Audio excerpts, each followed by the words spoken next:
Les amis, je vous reviens avec une autre actualité concernant cette fois-ci les U16 et ensuite la FECAFOOT 14 et par la suite on va parler de André Onana. Si on commence par les U16, après une semaine presque et demie dans la banlieue de Nantes, ils ont pris le chemin du retour et devront normalement arriver à Yaoundé ce mercredi demain, à l'aéroport international de Simalin, après donc ce tournoi-là, cette 51e édition, je pense bien. Et je pense pour ma part aussi qu'ils ont appris beaucoup de choses avec cette expédition du côté de la France. Alors, je ne peux que vous dire, félicitations les enfants, vous avez pu faire ce que vous pouviez, vous n'avez pas démérité, vous avez joué comme vous pouviez à votre niveau.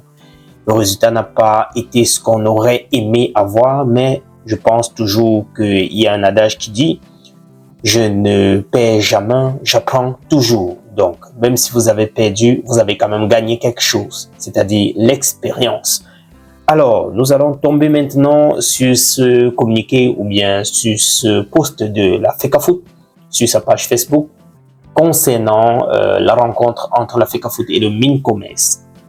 Ils sont ensemble pour faire face à la contraction des équipements des anciens indomptables.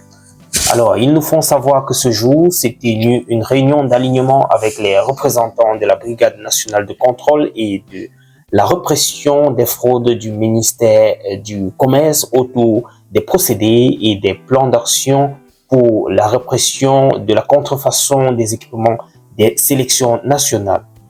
Au cours de cet échange, nous disent-ils, auquel ont participé les représentants de 14, les institutions représentatives ont pris l'engagement d'assainir le marché avec l'objectif de garantir un retour sur investissement des distributeurs et procurer au public camerounais des équipements authentiques, nous apprend-il sur sa page Facebook.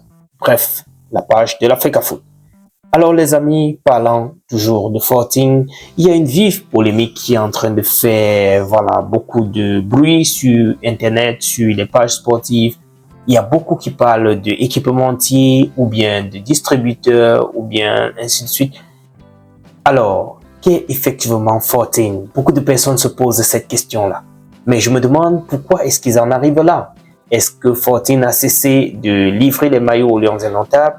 Est-ce qu'il y a eu rupture de stock? Est-ce qu'il y a eu problème avec les maillots? Bref, jusqu'ici, je n'ai pas encore eu vent de cela. Je ne sais pas d'où vient la polémique, mais je vous reviendrai dans les prochaines éditions concernant cette affaire-là, les amis.